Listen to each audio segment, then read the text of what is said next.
Hi, I'm Hardik, an instructor at LearnPlex, and today we're going to be discussing scalar and vector quantities. And in the process, we're going to be doing some practice problems and talk about distance versus displacement, which will be a very big topic in physics.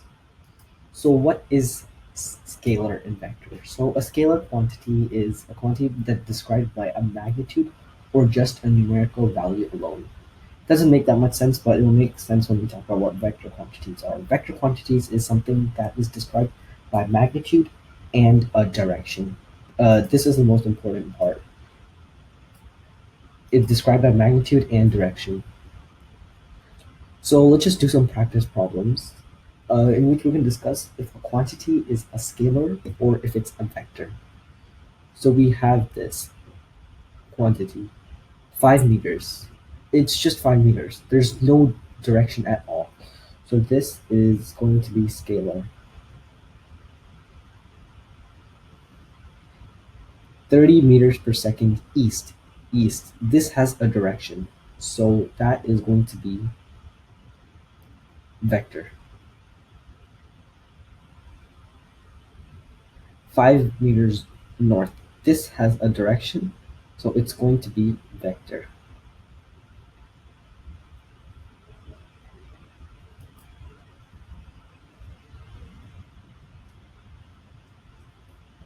And 20 degrees Celsius. So temperature. Temperature does not have any direction.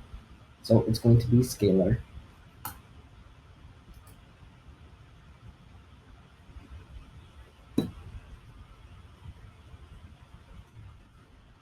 And 256 bytes. So bytes is storage, and storage, again, no direction at all.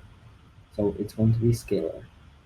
4,000 calories, once again, absolutely no direction. So as you can see over here, only these two were vector quantities because they actually had a direction, east or north. Um, so we're going to be doing some more practice over here. And yeah, I recommend just pausing it and trying to figure out if this description is scalar or vector. Okay, so the football player was running 10 miles an hour towards the end zone. So we have a magnitude, 10 miles per hour. And we also have a direction, which is towards the end zone. Well, we don't know if it's north or south, but it still gives the direction towards the end zone. So yeah, this is going to be a vector quantity. Number one is going to be vector. The volume of a box at the west side of the building is 14 cubic feet. So this one is actually a very tricky question. The volume of a box, it gives direction west side, and yeah, this is the quantity. So is it scalar or a vector? Well, it just gives us the position. It's at the west side of the building. It doesn't tell if the box is moving towards a specific direction. So this is surprisingly scalar. Just because it has a direction doesn't mean it's going to be vector, because it actually has to be describing that object. For example, this football player, he's running towards the end zone. It gives a direction, and it actually tells us more about the football player. But the volume of the box at the west side, that's just telling us the position, which is not vector. The temperature. So if you remember what the practice which we did before, temperature is going to be scalar. And the car accelerated north. Okay, that's keyword. 4 meters per second squared. Whoops. 4 meters per second squared. So this is going to be vector. Why? Because we have a car, and it's telling us the direction. It's going north at 4 meters per second squared. So this is going to be vector because it tells us the direction of the car. And yeah. Now we're going to be talking about distance versus displacement. So distance is how much quantity an object has traveled. So I'm going to be using an example. We have a triangle. Let's say it travels. So let's say you start at point here.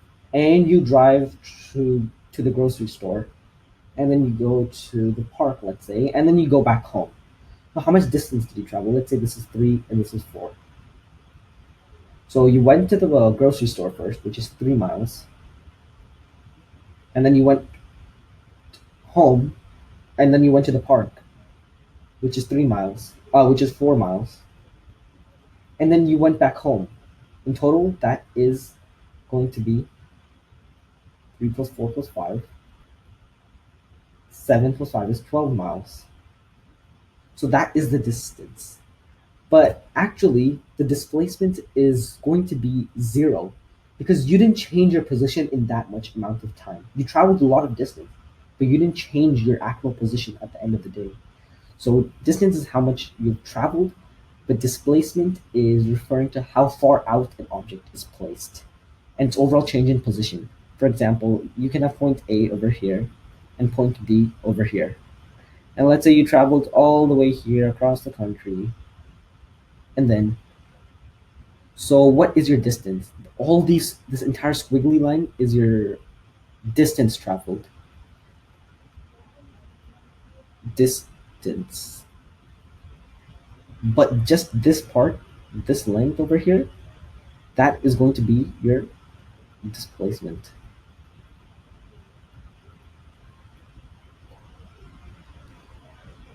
And to better understand, also distance, we're talking about vector and scalar. So distance is going to be a scalar quantity because we don't care about the direction, but displacement is going to be a vector quantity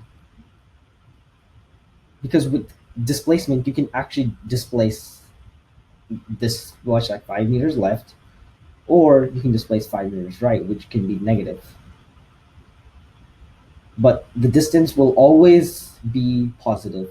Distance will always be positive, and displacement can be negative if, depending on what you're doing. Most of the times, right is going to be positive displacement, and left is going to be negative displacement, and south, north positive, south is negative.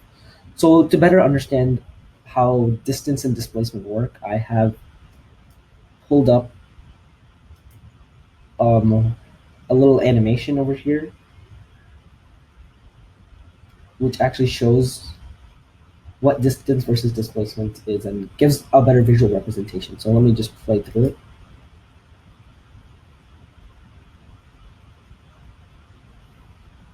As you can see, the distance keeps on increasing, but then as soon as you reach the edge of your starting point, your displacement becomes 0. Your distance is always increasing, but your displacement also increases, but then your displacement is this black line, which becomes smaller and smaller as you come over here.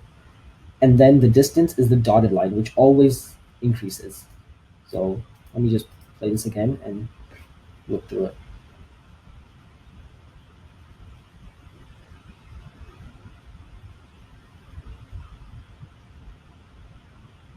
Okay, so I hope you understood a little bit about scalar and versus vector quantities and distance versus displacement. We're going to be doing some more practice in the next video related to distance and displacement.